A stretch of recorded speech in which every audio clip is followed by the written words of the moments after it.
rock and roll. Woo! I'm fired up. Welcome into Out of the Parks with John Marks. I'm alongside, of course, John Marks. We have virtually with us today, and the one, the only Maniac Malloy is back, baby. That's me. I'm back in the house. Like and subscribe. I'm going to beat you to it. There Like you and go. subscribe. What are you waiting for? This is a hot show right now. You guys did a wonderful job without me last week. I was very, very impressed to watch the show in the airport before boarding my plane to the beautiful state of Ohio. You guys did an excellent job without me. So shout out to you, John. Shout out to you, Sam. Happy to be back. We love talking baseball, you know? You did. It was very good last week. Yeah, I mean, and this team continues to give us great baseball to talk about, right? Exactly. Well, so that leads me into it. We actually don't have much technical baseball to go into this week because we have 3 of the last 6 days they've had off. So not nearly as much as we usually have. First thing we got to hit on, though, is JT. Having a I couldn't say this. You got it. Meniscectomy, something like that. Meniscectomy. Can you If say that, John? I think I can read it if I look at it. It's a meniscectomy. Meniscectomy. Yes. But so say it 3 times fast. Doesn't understand what we're saying. He's getting his meniscus removed, which we've known he's been dealing with that knee injury. We didn't know technically that it was a meniscus. Now it makes sense why he was still able to play on it, but was a little weary here and there. I personally think, obviously not ideal. You don't want to lose JT Realmuto, but is there a more perfect time for this to happen? No, I mean, Sam, I actually remember when I saw it yesterday, I thought I remember Sam asking on the show, are we worried about the knee? And you're right. At the time, you don't really know what you're dealing with. Is it a sprain? Did he take a foul ball off of it? Whatever. And then you realize it's the meniscus. You can play through it. You have to deal with a lot of pain. I think we're used to it because Joel Embiid, right? We're used to a lot of different knee ailments because of Embiid.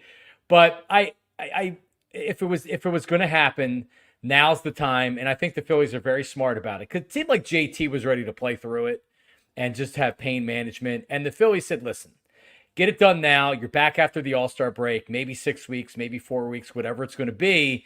Now you just got to try to ride out the storm. And before when Trey Turner went down, it wasn't that big of a loss because we felt like we'd be good. JT went up to the number 2 hole and they didn't skip a beat. But now it looks a little bit different with JT being out there. So it's this. I'm concerned about this one. I think this is a huge loss for the Phillies, and I'm concerned about it. I'm concerned about it. You said about it being the perfect timing. How about it being the perfect player to actually have it happen to? Because he's the toughest dude on the team. Yeah. Okay, so being able to. I'm willing to bet that he's a freakishly quick healer too. Yeah. That's one thing I was going to say about everybody knowing the meniscus because Joel Embiid. I feel like that puts more fear into it because Joel is 300 pounds, 7 foot tall, and not nearly as athletic as JT Realmuto, to your point. Right. Hey, listen, I got a torn meniscus right now. I've been dealing with it since I did it in a little skiing accident years ago, and it never slowed me down playing slow pitch softball. Are you getting a meniscectomy? Hell no. Not going under the knife. Not a vasectomy, not a mastectomy. No. I'm going, maybe one of those, but I'm going in the ground with a messed up meniscus. Write that on my tombstone. Well, they say that you could actually play, and we've seen JT play through it. It's just uncomfortable and painful. It's not like it actually is going to hinder him at all. But I feel like this is the perfect time because we know that the All-Star break, after that, the second half, we start the tough time of the season. Yeah. So with this, how it plays out, it seems like he'll make it back right after All-Star break and be healthy and ready to go for that second half, which is the most important. We have a 10-game lead right now. Yeah. Yeah. Don't forget it. Think about that. A 10-game lead. And if the pitching if we continue to get the starting pitching guys, the offense isn't as important, right? I know June Schwarber's back, and we'll talk about him coming up in a second. But a lot of times with backup players, they get exposed when they're turned into everyday players, right? So the Tomas Perez's and the Freddie Galvis and guys like that when they have to play every day, then it's like, wow, now you know why they're only part-time players. And Stubbs, I'm not a huge Garrett Stubbs fan. I think he's a better He certainly is good defensively as far as throwing out base stealers and things like that. And now Rafael Marchand is going to come up from the minors, and he's a defensive catcher. Bottom line is, if they can handle the staff, the rest of these guys need to step up their offensive output, because losing Trey Turner's tough, but losing JT Realmuto and Trey Turner, both right-handed bats in the lineup, puts a lot of pressure on the other righties, puts a lot of pressure on Bowman, puts a lot of pressure on Castellanos. So this is a big loss with JT. So you hope that Trey Turner is able to come back soon, because then he can come back and help out. But they have a 10-game lead. Phillies do, as you mentioned, Sam. And this is still a very, very good team. So you kind of hold your breath a little bit. You say, all right, let's get back as soon as you can, JT. But this is something that I think was smart to clean it up now, get it over with, because this is a playoff team, and that's where you don't need him in September and October, barely able to walk and getting cortisone shots and pain. Exactly. Get it taken care of now, so he's ready to go for the stretch run. Let me defend my boy though, Stubby. You're throwing a lot of shade at my boy. He's not Andrew Knapp. He's not Al Fasano. I mean, yeah, he's not as good as JT, but this he came from the Astros. He's been on the Phillies for a while. This guy's jonesing to get the opportunity that he's going to have right now. Yeah, he's not as talented, and obviously we don't want to see him back there over JT, but maybe he'll surprise you. And that team is rallying behind him 100%. They're probably like, oh man, this sucks, but good for Stubby. Now Stubby's going to get a chance to really make an impact on this team. I see him rising to the occasion. When we saw JT, what did he take? 3 days off when he initially hurt his knee, and we saw Stubbs in there. He held his own, I would say, but to your point, it's 3 days instead of seeing him at a bigger sample size now. But there are definitely moments where you see it's Garrett Stubbs and not JT Realmuto, and it reminds you just how much we take it for granted that we have JT. Yeah. But I feel like, to both of your points, the team does rally around him. He's good enough to hold his own. And that lineup, as long as they come up, Nick Castellanos does move up the lineup now to the number 2 spot. If he doesn't pick up, might hurt Bryce Harper in the 3-hole, and then boom, dropping off at 4. John, you're shaking your head. I want to know what you're thinking. No, I agree. JT had done such a great job in the 2-hole, just plugging him right in there. Now, where are you going with it? And Sam and Maniac, let's put this in perspective. The Phillies have now lost 2 all-star starting players. Trey Turner is an all-star starting caliber player. JT Realmuto is an all-star starting caliber player. And that's, what is that? That's 25% of your starting lineup, all-star starter that you just lost. And Marsh. And Marsh is a very good everyday player. Think about that. So this is big. Sam, I agree with you. I'm most worried about now Castellanos, because he got out of the funk, and he's still kind of up and down, but he's been productive for the most part. What does this do to him mentally? Where now it's like, all right, we need you to hit in the 2-hole. Is that a good thing? I don't think that's a good thing. I think I think it actually is a good thing, because he's a dude, like, we understand his approach to the plate is just see ball, hit ball. I get paid to mash baseballs. And now he's like, all right, I'll hit 2. I'll hit leadoff, whatever. Like, I mean, of all the guys that are going to rise to the occasion with a very, very lot of pressure, maybe Nick is just crazy enough to really embrace it and run with it. Well, so one thing is, guys, I don't think we have to worry about Castellanos in the 2-hole too long, because Trey Turner is about a week away. So hopefully, at least that's what the talks of it. He could even be back as early as Baltimore, I've seen, which is this weekend. So we'll see how long he's in that 2-hole. You have to assume once Trey comes back, he'll plug in right there. Sure. And then also, one thing we're forgetting is Liam Castellanos is on summer break and is in Philadelphia. Folks. Well, so that's when we see Castellanos heat up. We've already seen it working.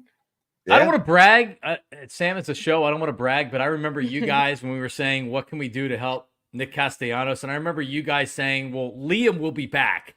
You just got to wait for school to end. So just cross your fingers and ride this out, because Liam's going to be back. And it is amazing. As soon as he's back, Dad looks a lot different. So his comfort is there for sure. Trey Turner coming back is going to be great. Now, I know, Maniac, you had a couple of ideas for guys that could maybe fill in as a catcher in a pinch. Yeah. Right? They do have some other former catchers on the roster. I don't know how many games they could play doing it. Schwarber, Harper. Shit, can Sosa get back there? Put Sosa back could do there. it. Yeah, that's who you really need. Yeah. But you forget. Talk about somebody that I was just going to say, talk about somebody that really Needs came out. Bats. Yeah. You got to get him at bats at all costs. And you know what? That could be something you do. You know, you sub Sosa into hit for Stubbs, and then you put Marchand in to finish the game if it's a big spot in the game. Yeah. Same with Clemens, righty-lefty matchup. I think they might not miss a beat. I'll be curious to see, like you said, Trey Turner's coming back, so that's gonna solve a lot of these questions. But in the interim, and maybe if it's a little bit longer because they want to give him a rehab start or two, do they move maybe Sosa up? Because Sam, you're so right when you say, like, the last thing you want to do is have Bryce Harper up there totally screwed up with his approach because no one's getting on base in front of him and he's coming up and he's trying to do too much, right? Yeah, like you want guys on base that are getting on base, that are creating havoc. And, you know, that's not happening. You change the whole dynamic of the lineup. Maybe you would even put Bohm at second if guys are struggling. Right. But you got to not be able to pitch around these guys like Schwarber and Harper and not give them anything to hit, you know, and then if Harper's not going to be patient. If he's impatient and if guys aren't getting on in front of him, he'll start chasing, to your point, right. Maniac. Agreed. And then Castellanos too. You know, we have him sitting on the on deck circle. You're like, all right, who do you want to face here? You want to face Nicky Singles, who's chases sliders in the other batter's box, or throw a fastball down the plate to Schwarber here in a 3-1 count? If we see Schwarbs behind the plate, this might be the perfect time because you know his poor knees are going to slow him down if he's behind the plate. But it's Schwoon, guys. So he doesn't need to be that quick right now because he's just hitting bombs. Bomb City. I wonder, though, if already Harper has offered up, like, I'll catch. Probably. No way. You think? No way. No Two way. Positions changes. I can't believe Schwarber actually came out as a catcher and was a top 5 pick. I know that he wasn't supposed to stay a catcher, but still, like, he was a catcher. Bryce Harper was a catcher. It's unbelievable to think that he was a 16-year-old, 17-year-old catcher. Best position on the field. I love it. There's so many Sam's people. near and dear to her heart. I know. There's so many people that convert from catcher and move into the outfield even. So it's a very common thing. But it is a fun thought. But talking about Schroon, because it's officially here last night, Kyle Schwarber hits 2 home runs. I feel like we're getting a little cheated because they've had so many off days in June. So it feels like it's just now starting. But one fun stat. Schwarber did become the most efficient home run hitter in the month of June in AL/NL history. He's now averaging 1 homer in every 10.4 at-bats, passing Babe Ruth at 10.6 at-bats in the month of June. Wow. Incredible. I remember when he first came here and it's like, yeah, he's really good in June. And I'm like, yeah, right, whatever. and then he's great in June. And then the next year it's like, wow, this is unbelievable. To where now you expect it. Yeah. And man, he launched that first home run was a meatball that he got down there and he did not miss it. He crushed that ball. And then so now this is great because now pitchers are on high alert. We're like, uh-oh, I can't groove a fastball down the middle of the plate to this guy because he will send it packing. And he does. Yeah. And really, like, when you look at the good teams and the good lineups from year to year, guys that aren't going to be hot the entire year. And Schwarber's been, I mean, think about it. Does he have 13 or 14 home runs right now? So he's been good. But this is where he turns it up and then you blink and he's got 20 home runs and you're like, wow, it's the end of the month. So this is exciting. Yep. Does he have 13? Yeah, I knew it. Exciting. Yeah, it is. I have a theory though here for you. You know, it is Bet Parx. Maybe every game in June, do you just throw a couple shekels on him to hit a home run? All right, so if we start now, that would be a fun thing to just bet it every single day game. And see if you would come out profitable. $10. Yeah. $20. That's a great $5. idea. Mark, can you look it up for us? How many home runs did Kyle Schwarber hit in the last 2 Junes? Just last year? I think it was 12. 12 in the month? And then the other one was not far behind at 11 or 10. So really you're looking at, from a betting perspective, you're looking at games that he hits a home run, because he can have 3 home runs in a game. You don't get any extra unless you're betting that, right? Yeah, true. You could bet him to hit 2. You know, Right, if you're going to bet just do that on top of it. Throw $5 on that. Oh, and those odds are crazy. Yeah, maybe that's what you do. 16 home runs. In 22, he hit 12, and in 23, he hit 8. Okay. So that's 28 plus 8. 30. So yet the last 3 years. 36. Okay, so bombs he's in averaging June. 12 home runs in the month of June. Wow. And how many days left we got? It's, you know, June is flying by. Yeah, 18 days. Hey, folks. Which they have an off day, not until next Thursday. So they got a lot of playing time. So we'll see. I think we should do the thing where we see if they come out profitable. He hit home runs in eight games in last June, 8 separate games in June. And they probably played, let's just say, I don't know how many off days they get. They probably get like 2 off days a month. So let's say he hits a home run in a third of the games that he plays. Can that be profitable?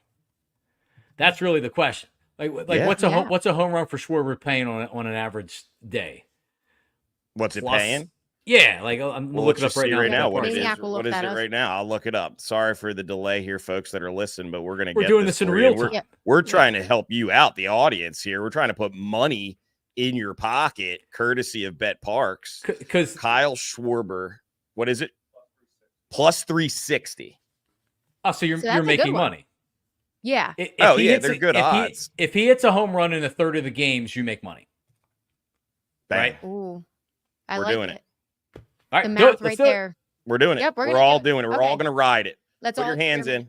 Put your hands in. All right, right here. Riders on 3, riders on me. 1, 2, 3. Riders on me. Okay, there we go. It's going to work out. Speaking of riders, guys, I want to know your thoughts on the London series, because I thought that it was a really fun thing, but you're also hearing Francisco Lindor came out, said that they should have played Friday. Obviously, he's not as happy because of the way things went.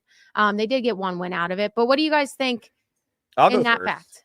I'll go first. Yeah, go ahead, Molly. So I missed majority of the game Saturday, but I listened to it a little bit, and I didn't watch too much of it.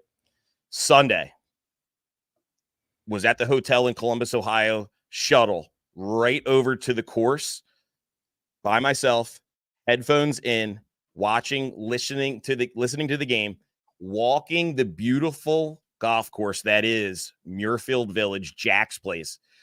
That was the highlight of my 5-day trip.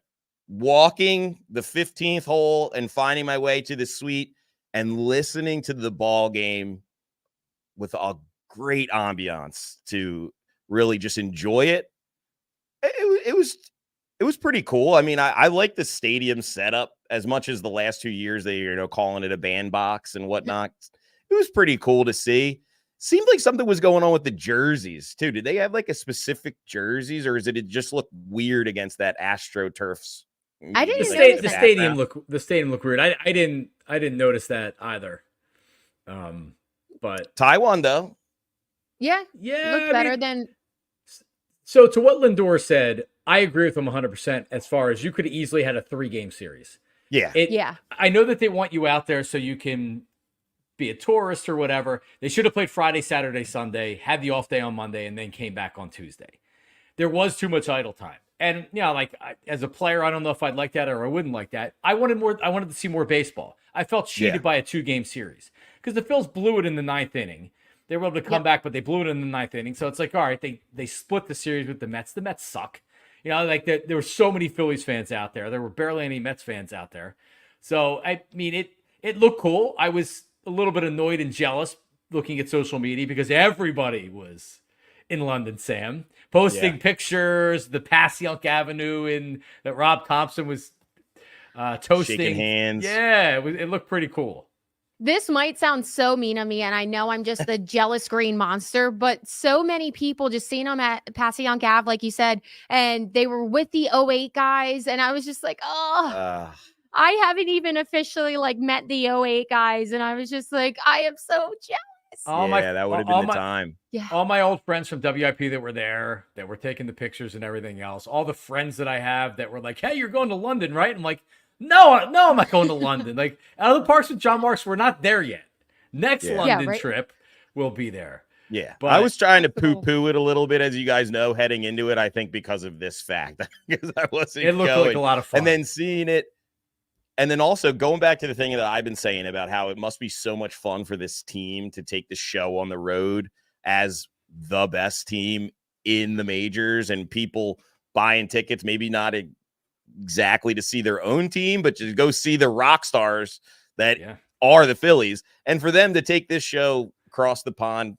What better team than this rock star group? Well, especially you saw the showman, Bryce Harper, show up. He hits a home run in that first game. That's what every single fan wanted to see. Yeah. And then his celebration with the soccer celebration did scare me a little bit. Him doing it on the turf. I was like, is he going to jam his knee? But what would you rate that celebration on a we scale have of it 1 to 10? actually. Do we have it? Yeah.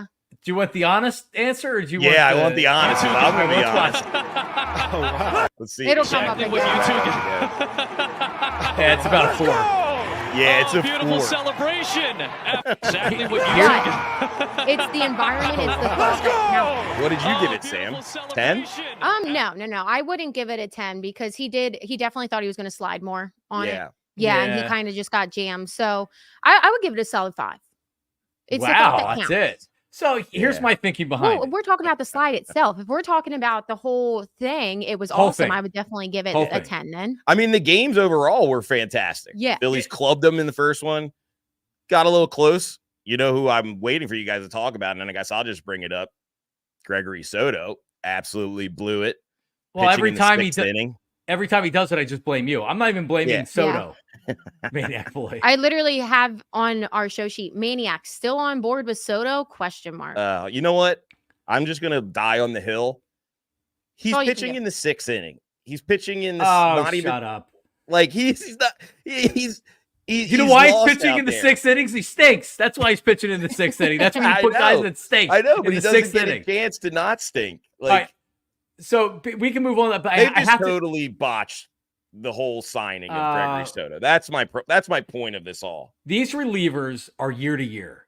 You get like look at Alvarado. He was in AAA with the Phillies 2 years ago for a little bit. He had to go down they're like kickers, man. You just hope that Soto's able to get on a roll because they need him.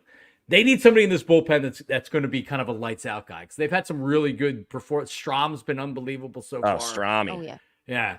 He's been a super bright. I think spot. he's got like a .67 ERA to this point, which is absolutely insane.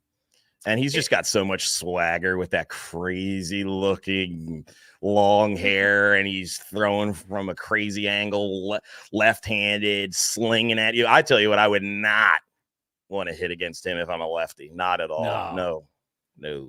Yeah, No. he's definitely on fire. He's riding it. Hopefully he can keep it up.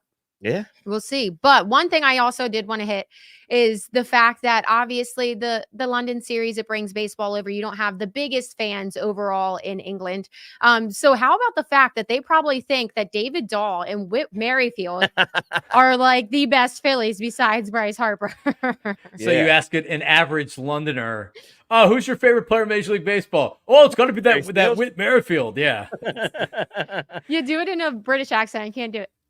It's a long drive by Whit Merrifield. I've been watching Mitt for years. Yeah. Love that guy. He's great. So my That's question, baseball.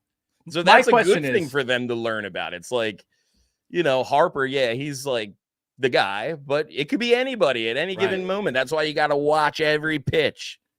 I wonder how many of an average sports fan in England or whoever went to the games or was paying attention, how many of those fans does Major League Baseball retain to where now they're like, hey, I'm really interested in this? Or is this just something that's like, oh, it's so cool. Like, it's cool. Baseball came to London and all right, now see, let me go back to my regular life.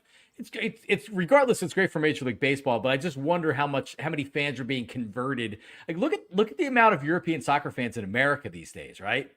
Yeah, a lot of people I know wake up early on the weekends and they're watching the Premier League or whatever. So you wonder if Major League Baseball can convert it.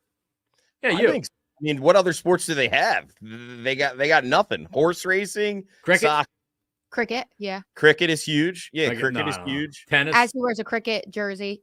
No, but I think it's actually a really cool thought that it could be something, especially in the fact I feel like the Phillies really played up to it and really soaked it in. Obviously, I'm biased because I saw more Philly people there and just obviously follow more Philly media. But I think it would be so cool just to have like London all on board for the Philadelphia Phillies. Oh yeah. Wouldn't Could that be our awesome? sister city? Yeah, no, I think it would be awesome. What team was it that wanted to play part of their season? I think it was maybe Tampa. They wanted to have a Jacksonville sister Jaguars? city. No, it was baseball. Or no, was it Jacksonville too? They've Anyway, gone there It was every a single Florida year, team. it feels like. No, I think it was the Rays, or it might have been. I think it was the Rays. So they wanted to have the Rays play part of their season in Montreal, which I thought was such a cool idea. I mean, I don't care how crappy that stadium is, and it's crappy in Tampa. Like, they got to do better with fans. I mean, it's a joke with the Miami Marlins. They get nobody to go down to those games. But I thought it was a great idea. I would love to have London as our sister city for the Phillies. Go out there every year. Let's do it. Yeah. Yeah, one time though. I don't want Oh, you don't want it every too year? much over there. Don't be taking our home games Yeah. from us now. Where are you going? But Mark? one See, thing- I don't know. Are you trolling us right now? So yes. So what city would you like to go to next to see the Phillies play? What international city would you be okay with? Because I was thinking about this. I when the Eagles in Arizona were rumored to be going to Mexico City for a game, I don't know if I wanted to be out there with Eagles fans, but I want to see Mexico City. I think that would be a really, really cool place to see a game. I would like to see them play in one of the Latin American countries, like let's say Dominican Republic, Yeah. That would where be those wild. fans are like soccer fans over in Europe at baseball games. That would be really, really lit. I'm trying to think. I don't want to like copy you guys, but to your point, like Latin America, South America would be awesome just because I think about the Little League World Series teams too. Like Mexico, Yeah. when I covered them, they were the most fun family Right. section because it is that like soccer, like, hey, Yeah. hey, hey, hey, everybody's cheering. So that would be really fun. But scenery wise, like Africa would be sick. Safari, right? That would be have sick. a lion on Yeah. the field. Never thought of that. Bryce one. Harper's wrestling a lion when he's Yeah. Yeah. Perfect. Ireland, Dublin, Ireland. Oh, that would be cool. that'd be great. Yeah. And our producer Matt said Antarctica. So Little chilly. That'd ambitious. have to be a dome. Stick the Flyers Yeah. up there. Yeah, stick the Flyers. Flyers There you out go, there. They could be Flyers. our sister city for all I care. Ooh, Feldman is hurt. I do want Feldman's to hurt off the I do side. want to ask you guys just one thing about the broadcast because I feel like there was a little disappointment in that because we saw that promo Yeah. video. We showed it last week, John, about like Yeah. Bryce and like they were going to do the first pitch and all that. And then you didn't even see it. You had to watch it on social media. We do have it actually if we can pull it up. But yeah, they didn't even show it, but they turned it into a ceremonial double play. That was Yeah. awesome. Yeah. I was on the bus actually on my way over there when I watched that. And I was grinning ear to ear, sitting next to some jamoke, and I was just like, I was laughing. It was perfect. Perfect. I really, really enjoyed it. One thing I would say is the Yankees broadcaster. Michael what? Kay. What? Yeah. What do you think of that, John?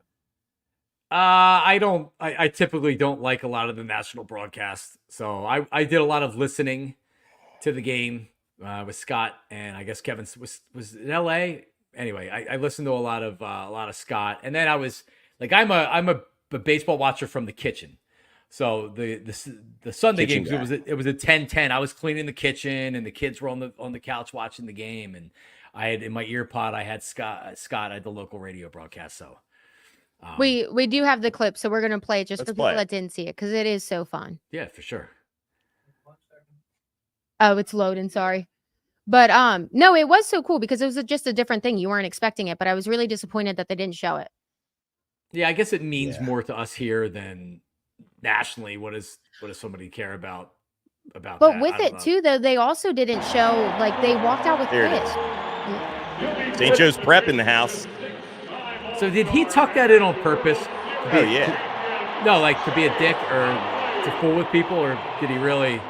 I think that's his style. He's a very stylish St. Joe's Prep guy. Oh, look, he's yep, and he fakes it out. I can't And this believe is they're his wife. married. Yeah, I this can't is his believe wife. they're It's acting also D married. on the It's so show. crazy to me. She's really good in the show Hacks on HBO. If you haven't I've seen watched it. that, very good show. Oh, and they're playing the music. I didn't even hear that before. And there's Chase. And they're here comes Bryce. He is so Bryce awesome. looks like he's so like just. He's locked in. He doesn't want to come off as like too goofy or silly You're right. in this. Like he was being very serious about this. Yes. Yes, he's worried was about it? the game. I'm a little disappointed Dude, about Chase that flip. fired this ball. He did. God, he is the man. It was just. This for Fox. I did. Somebody said like they were mimicking Harry Callis and they were like Chase Utley, the man, and then it was like to Bryce Harper, the showman. But they kind of did it the same thing, like made it sound, and I just loved it. But how cool! What other franchise in baseball can connect the championship last era team and then Bryce Harper? And are there two cooler baseball players that you would want on your team than Bryce Harper and Chase Utley? Well, there's your point they're about both badass. Yeah, and there's your point about converting the fans. Like, if you're interested enough to like look into this, like, wait, why are these old guys? Like, who are these guys? Well, and then Chase you like has look been into living. it. Chase has been living in London the last couple of years because Right. this is his job, right? So he's been over there Yeah. trying to convert and bring baseball to London, which is cool. Actually, they've said on the Wrexham show, I believe they actually bought Chase's house in LA, like his family house in LA. The McElhennys did because they sold it when they went over to London. And That's he's that much of a amazing. fan. He said, "I know I need to have his house." Yeah. So this isn't Right? a bit. This is a Rob real thing. McElhenney is like This is life. sniffing the mattresses if they left their furbished. But that is one. Before we get back on topic, that is one thing I love about Always Sunny is just how relatable it is because other people watching are probably like, oh, that's funny. He's like pretending to love this guy. And if you're from Right. Philly, you're like, Yeah. no, that's how everybody feels. Like everybody wants to have a catch with Chase Relatable. Utley. I just love that. Yeah, But, Chase. we already- He probably had Chase not do his laundry. Just leave your clothes. Yeah. Right. Wearing them around the house, wearing Chase's undies. I love it. But as always, we do a Cy Young watch. And guys, we still have Wheeler at the top of the board. He's even moved. He was at plus 200. Now he's at plus 175. And then Ranger moving back up too. So Tyler Glass now is at plus 700. He's in that second spot. But Ranger at number 3 at plus 800. So we got two Phillies back in the 3 spot. Yeah. As much as I was really hot on holding that ticket for Ranger, I don't think anybody's going to beat Wheeler. I mean, after last night, dominant. Like, After a trip to London. yeah, like that was Yeah. a game I was fully prepared to fade the Phillies. Luckily, the Mariners had a semifinal game last night, so I didn't bet. But Wheeler, man, Hiccup or two early, right? And he just powered Yeah. right through it. And then by the middle innings, he wasn't giving up any hits. right, Really, just so, dominating.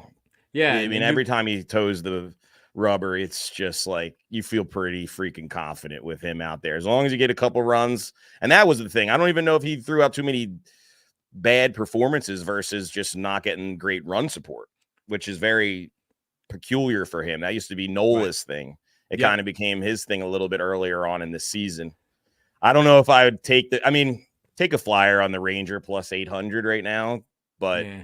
I would load up on Wheeler before that gets down to minus 200 in August. A clear favorite. Yeah. I will say last night I was a little nervous going into the game just because Wheeler hasn't performed the best with Stubbs behind. And then obviously, everybody coming back from London. So you were expecting the fatigue and everything. We might see it tonight. I don't know because it's Yeah. weird that we didn't see it. I had a point to make about that just a little bit. Sorry, did I cut you off? Oh, I was just going to say, but it was really refreshing to see that Wheeler still performed like that with Stubbs behind the plate. I think it really makes people more comfortable with the JT situation. But go ahead, Maniac. Yeah, tonight could be the night to fade him. Yeah. I don't know. The Sanchez has been dealing, and it seems like all these pitchers are just elevating to their counterparts. And we got 4 aces. I mean, let's just say we have 4 aces with Sanchez, the way he's been pitching. He's been unbelievable. He's been you couldn't ask for any more from him. You would never be able to have predicted his performance up to now. Phillies currently favorited at minus 124. Red Sox are at plus 106 this evening. Tell What me are we who's on doing? the mound. Well, it's Sanchez, and then Nick it's Pivetta. our old counterpart, Mr. Nick Pivetta. Yeah, I don't. Some injuries I don't this know. year. He's had a Yeah. couple trips to the IL. I don't know. mean, but the thing with Pivetta was always that his head, right? Like he's got $1 million arm and maybe, not $1 million head, but he's had some success up there in Boston. He hasn't been fantastic, but he's been consistent. When he becomes a free agent, there's going to be teams interested in him because he's got great stuff. I hate betting against a guy like Nick Pivetta. I know. At one time, I loved That's my Nick theory. Pivetta. I love this stuff. So this feels like a revenge game for me. Right. And you fade the the Red Sox. Fading them. I'm fading them tonight. I'm going to do it. Yeah, so we're all feeling that one. Okay, well, let's take a little cleanse from baseball for a second. But Nice. before we do, like and subscribe. Like and subscribe. Like and subscribe. Smash that like button, everybody. Subscribe to John Marks' YouTube channel as well as the Parx YouTube channel. Follow us on Instagram. Follow us on Twitter. Follow us on Facebook. Check mark. Done, Hit them all. Good job, Maniac. Thank you. But we are cleansing the palate and Maniac. You've already hit on a little bit, but what were your key points in the Memorial over the weekend? Parx was the what sponsor? The official mobile sports book of Jack Nicklaus's tournament at Muirfield Village, the Memorial in Columbus, Ohio. I went out there 5 days of nonstop 70 of the greatest golfers in the world. And it delivered. It absolutely delivered. We couldn't have gotten any better weather. I know that they were talking about it out there, that in the past several years, it's like rainy. And even Jack Nicklaus, when he closed it out and they were giving the trophy to Scotty, he was saying, wow, boy, how about that weather? And like everybody's like, the beers were flowing. People were dressed to the nines. I mean, the course was beautiful. The town of Dublin, Ohio, you would never think. It was Looked just pretty cool. Yeah. Out of this world.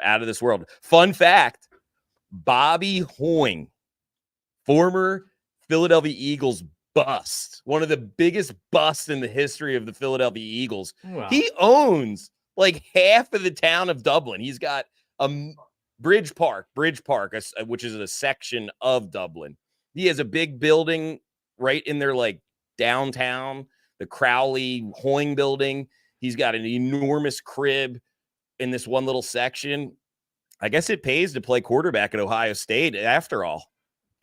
But overall, I mean, it was fantastic. You got to see Scotty Scheffler up close and personal. And these guys are just so freaking good. With that said, we're hitting on a lot of betting this week. Scotty Scheffler's winning the U.S. Open. I mean, he's just been dominant. I was going to say, how could you go anybody else besides that? Yeah. I mean, we actually were on the best hole. It was what Nicklaus said was his favorite hole. It was a par 4, the 14th hole. It was about 340 yards, I think. So these guys were hitting irons off the tee, and then they were getting about 100.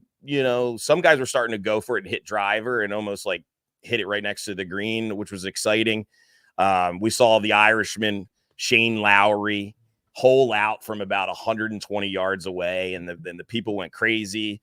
Xander Schauffele on day 3 holed out from the sand. I mean, it was terrific. Maniac, I got to tell you, between you and Matt Alba, our producer, and he was out there with you. And what's the name of the site that you guys are involved in that helps Scratch Golf. Scratch Golf. I'm just telling you, I was glued. I'm exhausted. I was trying to ask you before we went on if you're still exhausted. You guys were from early in the morning until at night. You guys were doing everything. I was exhausted for you, but it was great content. You did a really good job. I'm exhausted from all those steakhouse dinners on the expense report more than anything, and a lot of social media posts with some ladies in it. A lot of question and answer. They were out. They were out there. They were out there and about there. So we had a great time. And we just basically ate and drank our way right through the Memorial Tournament and just had a blast. Made some content.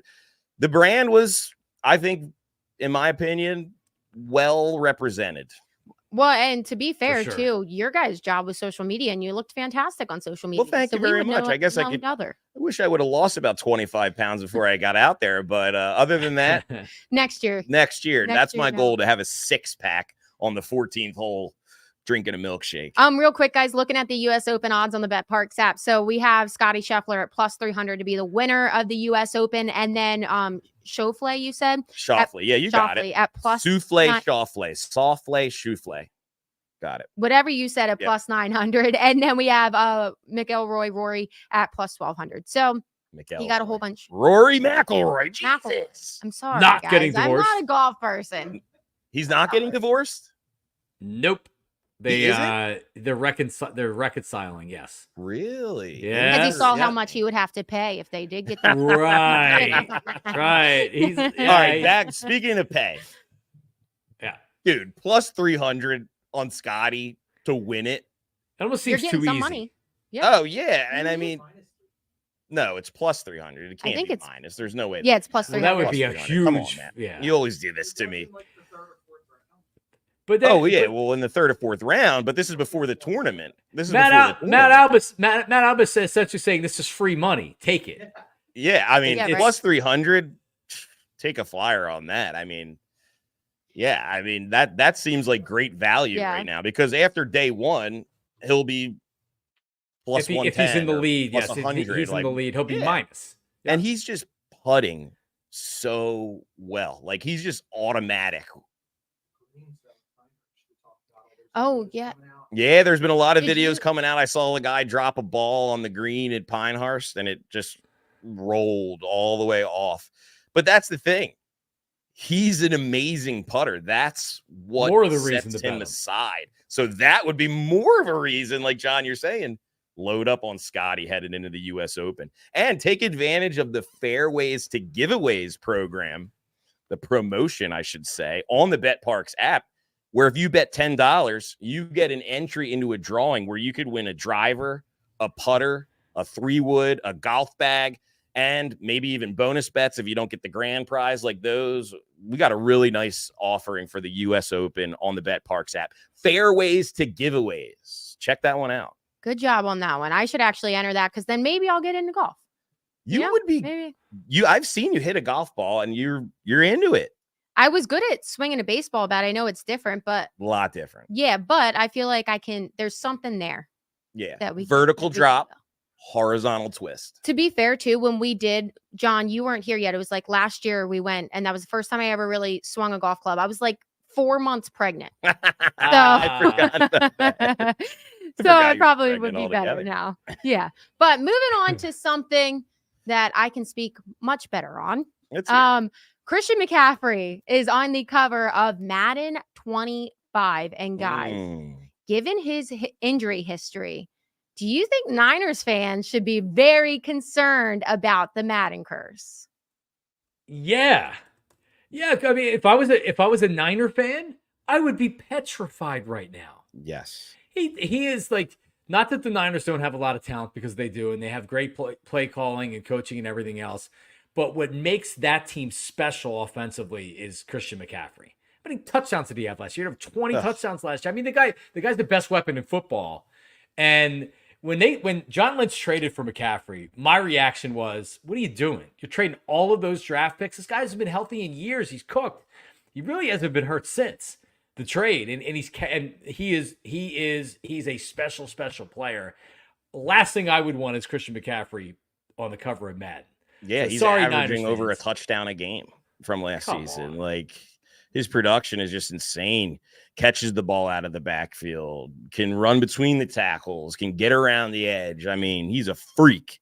So I'm happy that he's on I'm not wishing him ill will, but I'm just really happy to see that he's on the cover of Madden. That's all. Well, that's all. And to be fair, so a fun stat, the Madden curse has happened 15 out of 24 times overall, but only 3 times out of the last 10 years.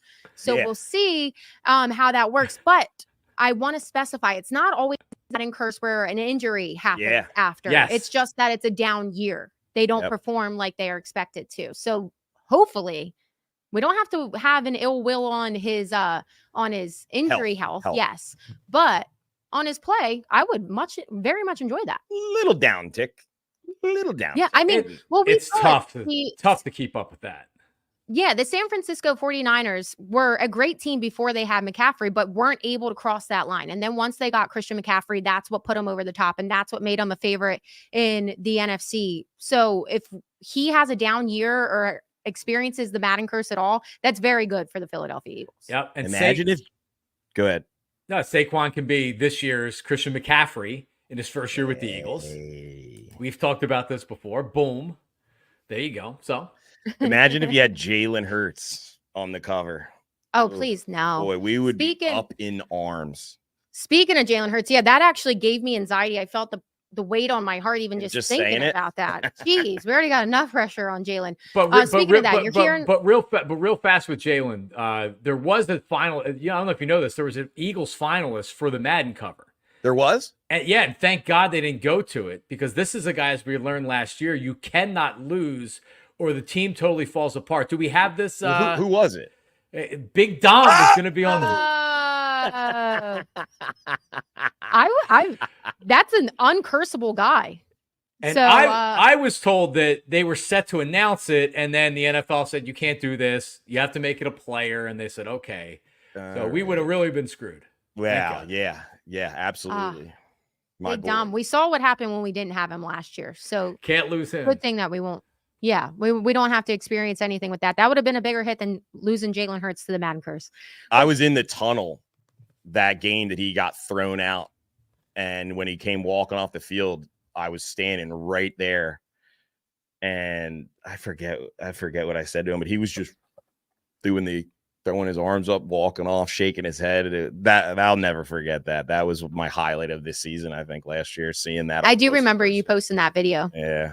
You took a video of it.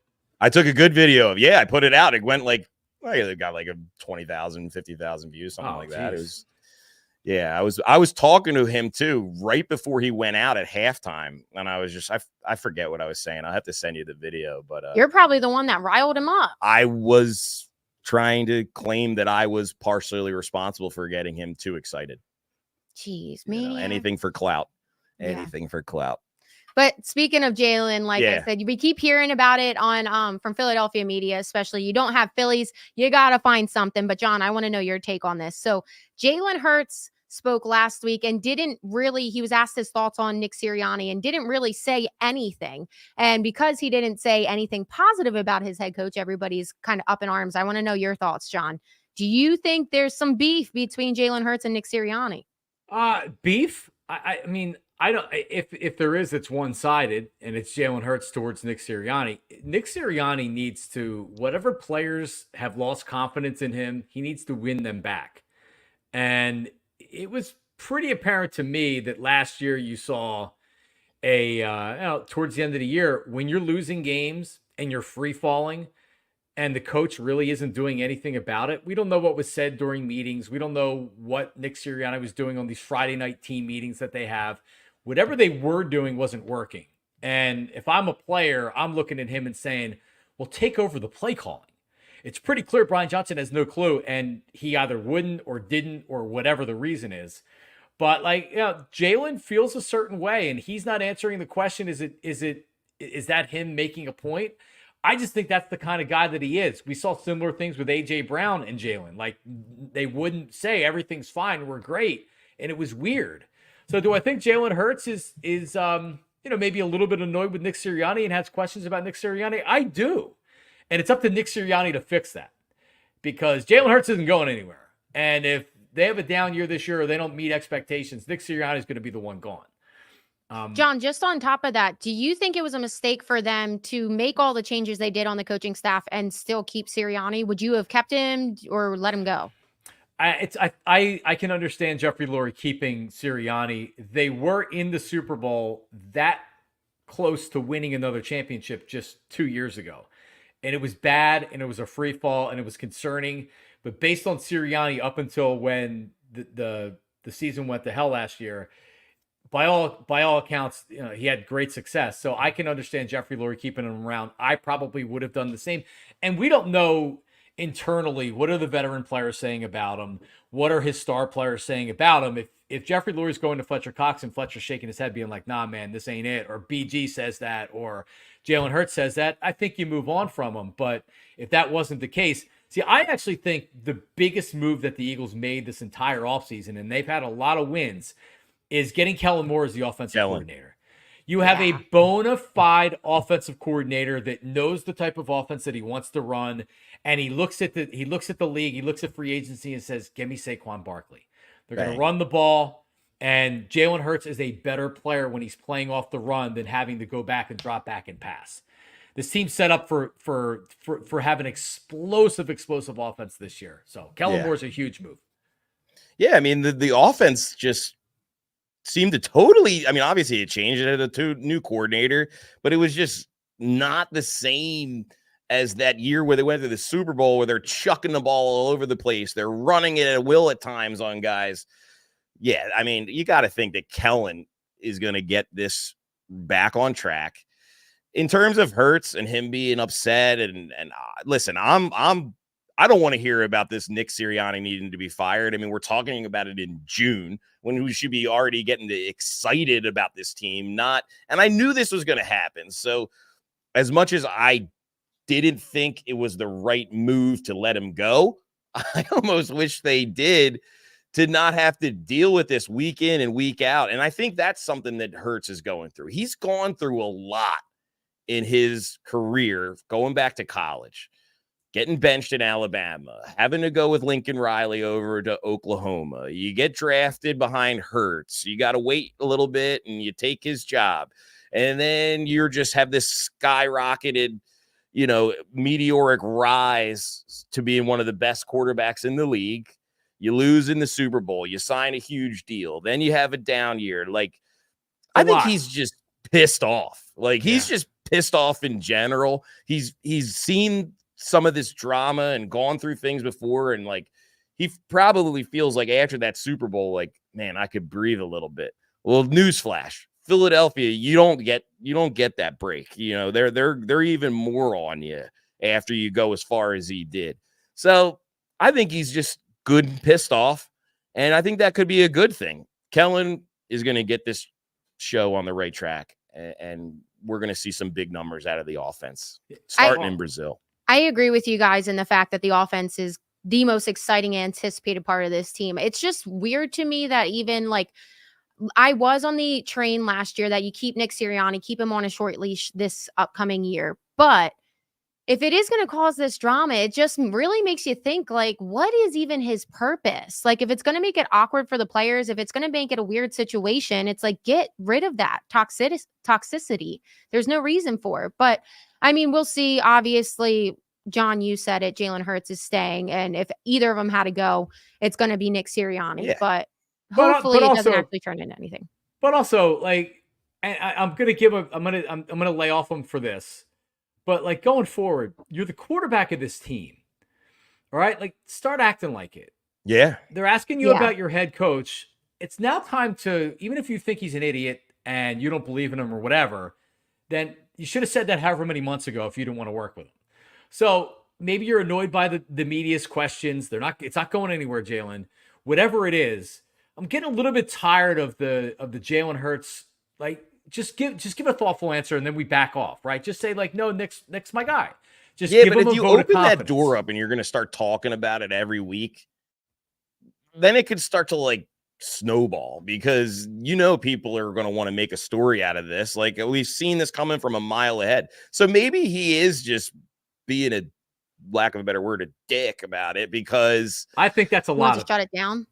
I think he wants to just be I'm not dealing with this. I'm not talking about this crap, because we're going to be talking about it no matter what. You're going to keep asking me about it. And if I give you an inch, you're going to take a mile and you're going to run with it and make it out to be bigger than it is. He is, to your point, he is, and I can talk about this personally. I don't think he's a bad guy or anything like that, but I did an interview with him at training camp. It was the year that he was heading into where he had the starting job, and it's is he good enough? We spent the whole offseason. Is he good enough? Is he not good enough? Is he this? Is he that? And I said to him, do you realize that this literally could be a season that gets you $200 or $300 million? Yeah. And he's like, yeah, I'm not worried about it. I mean, he was cool. He let his guard down a little bit. He was cool. we interviewed him the next year, not in person, but on the phone. And it was for the Eagles Autism Foundation. It was like, all right, Jalen, we got this auction item. And like, he gave us nothing. And I'm going to say it was rude, but like, he literally gave us nothing. And after 3 minutes, it's one of these things when you interview players or athletes or whoever, and you're 3 minutes into the interview and you're like, oh my God, what else am I going to talk to him about? Like, he's totally not giving us anything. And that's what he did. And he acted like that last year a lot around the media. So, remember, there were veteran players that didn't like his behavior last year. It seemed like that he did that in general to everybody. So loosen up a little bit. You don't have to be totally business-like 24/7. And back up your coach a little bit here, man. Yeah. If people are asking you about him, have his back. Otherwise, yeah, you're seeing the other guys. You're seeing Jalen Carter. You're seeing Jordan Davis backing up Vic Fangio big time after he was getting a lot of heat from the former players in Miami. Dude, do that. You got to have Sirianni's back. The only thing I can say that makes me feel a little bit more comfortable, I know you're kind of like Sam's blowing a little cold on bringing Sirianni back. Every year, these NFL rosters, they really have a lot of turnover. So talking about toxicity, keeping them on, maybe they got rid of some of the toxicity. It seems like Hassan Reddick was a little bit of he's already being toxic for the Jets, holding out. He's not reporting to camp. So that's a big deal. Maybe this is a new crop. They're willing to give it another shot, and hopefully it'll turn it around. We'll see. I do feel bad for Jalen. I feel like he's misunderstood. And because like you went through his whole background, like he's got to be defensive. I feel like he's taught himself. So I feel like that's just it's hard for him to not be defensive. Yeah, it's a big piece of it. So I think he just really needs to get comfortable. And he's always, even being in Philadelphia, he's been attacked the whole time. It was that he was behind Wentz, and then it was that he wasn't good enough. He didn't have a strong enough arm, and then he was. And then it was, can he live up to that? And he just always has this pressure. So I think he's just really careful and misunderstood. So hopefully we can, I don't know though, because it's Philadelphia, but hopefully. I also just to wrap up the Jalen conversation.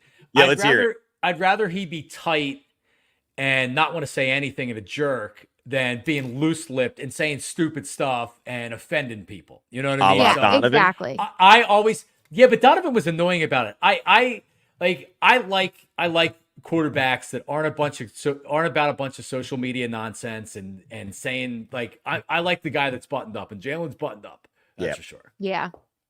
Okay, guys. So getting back into baseball real quick, we have this clip. So Matt, it's the Yankees one.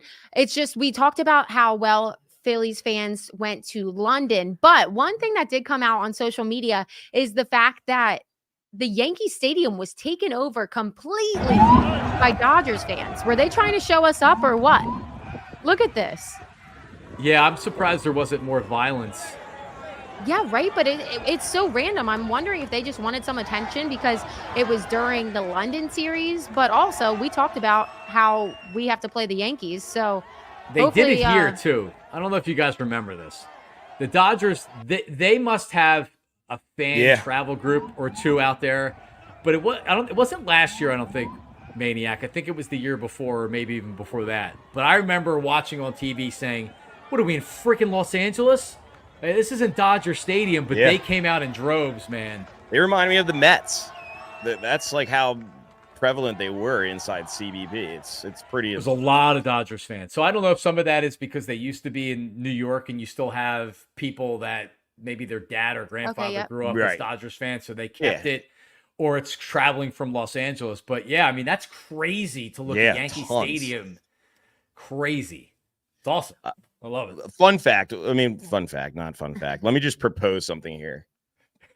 I would just like to see for the whole month of August, the Phillies, the Yankees, and the Dodgers just play each other. And maybe throw the Braves in there. Like just the four best teams, just have them playing every other night on TV. That would be the shit. So right before the All-Star break, the Dodgers come to Philly. What if they show up to Philly like that? Oh, they're gonna. Look at what they did in New York. It's a cheaper city to come to Philadelphia. They're gonna be like, is that a weekend series? July 9th, 10th, and 11th. So I believe no. So it's during the week. I don't really know if it matters, but normally a weekend series. 'Cause I can tell you, I got tickets for my mom for her birthday, and based on my schedule and her schedule and when we wanted to go, I couldn't get tickets until the 17th of August because there's 6 of us with my kids and my wife, and there isn't a lot of inventory of 6 tickets together right now for most of these games. So I don't know how many tickets are actually available if Dodgers fans did want to invade without going on the secondary market, which they would probably do anyway. I think you're going to have a lot of loud Dodgers fans. Now, the good thing is the Dodgers, the Phillies have been, when it's all said and done, it's been better than them the last couple of years. So we should be ready to fight them. Verbally, of course, not physically. Yeah, our producer's saying we should do the pod live from Citizens Bank Park. That would be awesome. Yeah, we should hit it up hard in July. Yeah, we'll that'd be do really the fun. Dodgers, and then the Yankees come to town at the end of the month. End, yeah. So that would be That's really gonna be a fun month of baseball. Yeah, so we'll plan that. But speaking of it already being hard to buy tickets, that brings me into Out of the Parks with John Marks. The Phillies are at the Orioles this weekend, and as soon as the tickets opened up or something, it sold out. So you got to expect that a lot of Phillies are going to be there. It's Father's Day weekend. It's a beautiful area in Baltimore. You got the aquarium, you got the harbor. It would just be a fun trip. I'm kind of jealous that I didn't think about it. But who do you have going out of the parks, John? Yeah, I believe, was it last week that we hit? Was I talking about Harper in London? Yeah. Yep. Said, you know what he does on the big stage. So go down there, boom, hit a home run. He did. So I'm actually, I'm going to go away from Harper a little bit here, and I'm going to ride Schwarber. We talked about it at the beginning of the show. All right, June. We're going to load up on him. Load up on him. Load up on him. We said this. I wrote it down. If you bet Kyle Schwarber to hit a home run every game for the rest of the month, we believe that will be a profit. Yep. So let's start it. Let's start it tonight. Let's continue into this weekend. Go Schwarber home run. Boom. I got 2 for you. All right. And they wear orange and black. Gunnar Henderson, that guy. He's on fire. Stud. He is, yeah. Straight stud. Probably going to win the AL MVP, I think. Henderson goes deep. And take a look at the odds on Mr. Jordan Westburg. Jordan Westburg, second baseman for the Baltimore Orioles. Those are my 2 out of the Parkers for Maniac Malloy. Sorry that they're not Phillies, John. Oh, I like Schwarber. I like that one. I'm trying to look up. Is Adley still playing? Is he banged up? I don't know. I'm trying to. Man, you guys are he's going still playing. Out of the parks with these. Yeah, we're going against you. No. Well, I just am surprised he didn't say Adley. I feel like Adley's. He's got 13 bombs too, just like Schwarber. You guys good value. Yeah, so he's not a bad one to take if you are an Orioles fan. But Maniac, tell him about the live profit boost. And are you guys doing happy hour again? Not today, but as always, we got the 25% live profit boost on Wednesdays throughout the MLB season. Started the game, watch a couple innings, see what's going on. Maybe you have a feeling. Maybe you have a little theory, a little hunch. Throw that 25% live profit boost on there, courtesy of Parx, and make yourself some money on a Wednesday afternoon on the Parx app. And before we close out, we have 2 fan questions. So first one, Mark sent to me. So it's from @MattBound on Instagram. Rojas, Abel, Crawford, and Riconis for Luis Robert Jr. No. Yeah, how about that? But that Buster Olney getting his Twitter hacked and saying that Lindor was traded. They also tweeted that the Phillies are acquiring Luis Robert for they didn't say who. And I was like, holy crap, why are they getting this guy? But I love him. He's been really hot for the White Sox. He's probably like their only qualified major leaguer in that entire lineup. Yeah. He might get traded. I definitely. Who were the names again? Phillies. I don't think the Phillies are trading for him. They're not going to trade for him. Well, Abel, Crawford. Who are the other? Rojas. I'm comfortable with this team's offense. You can't add adding a superstar like him. You don't know what kind of guy he is. You know what he's going to fit in this locker room. I think we're kind of stuck, besides maybe some bullpen arms or something, or maybe one right-handed bat as a off the bench guy. You're not trading to get a starter on this team. Well, so that brings us to our next question. Matt, if you could pull that up that we had. But it's basically just asking, who should we target at the trade deadline? Like what position? I don't think it's asking for specifics, but a lot of it is either a bullpen arm or the outfielder that a lot of people are looking at. And Mason Miller. My guy Nate Kelly, he sent the question to me on Instagram. I think you're going to be almost desperate for a major league outfielder, whether it's a platoon guy, probably like a platoon guy. So I think that would be my biggest need right now is getting another outfielder because they don't really have anybody internally in their farm system that could come up. Dahl's been pretty good, but I don't know if you can count on him for various reasons. And probably another reliever. Soto, Maniac Malloy put the Malloy on Soto this year. He gone. So they need. Here's what they need. They need one of these freaking relievers other than Strahm. They need somebody to like Kirkering to step up. Yeah, I don't feel comfortable. I don't feel comfortable with Alvarado as the closer in the playoffs. I just don't. I don't think he feels comfortable with himself in that closer position. But it's interesting to me that you chose outfielder because in my mind, I keep hearing this question and I'm like, reliever. I feel like that's what we need. And that would make me most comfortable. Yeah, I mean, if you could get that dude that throws 102 miles an hour from the Oakland A's, Mason Miller, and get him off of them, and that would be pretty sweet. But I don't know. That guy's probably not going anywhere either. He's like the star of the team as a reliever. You would think that the A's would be willing to sell whatever. They're selling their whole team, They might. Literally. They might. So it'll be interesting to see what happens. So I'm team reliever. You're team reliever as well? Yeah. John's outfield. That right-handed bat, right? Yeah. I wanted because listen, Merrifield's been fine, but you're also another if there's another injury, then you're really screwed. I mean, Dahl is up here starting more or less because he's their best options on a lot of nights. So who we got to ask? Mark Feldman, outfield. Mark Feldman, right-handed bat. Who are you thinking? And he probably is. Here he comes. This is going to be the reel on Instagram. Give me Luis Robert Jr. That's who I want from the White Sox. Give him to me. That's going to be the win. Do you think it's worth all the trades? Do you think it's actually possible? Absolutely. He's going to be a beast. Go Phils. Man, that might have involved giving up Aiden Miller. I don't know.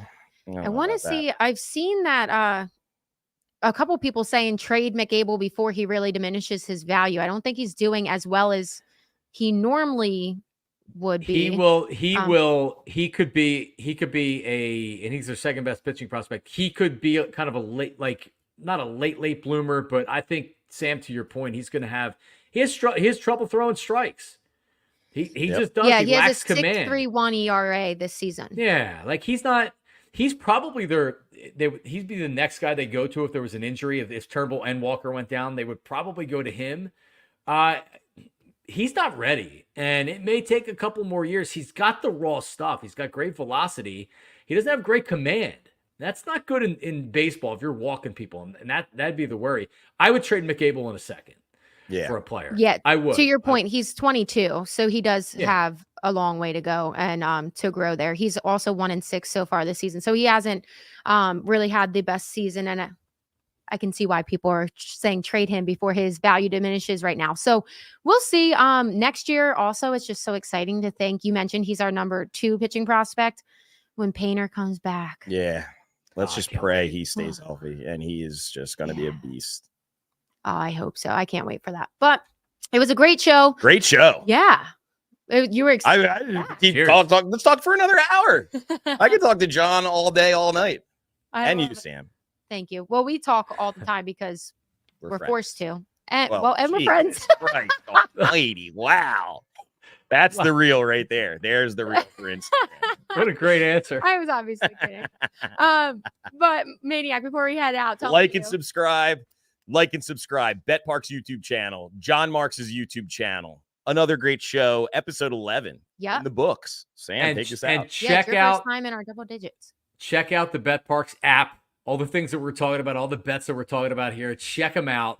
And we're gonna ride Schwarber for the rest of the month.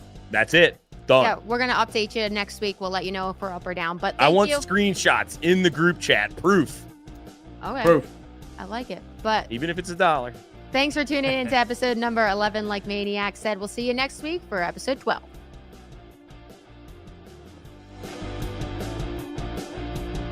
We got to get a song. We got to get our own.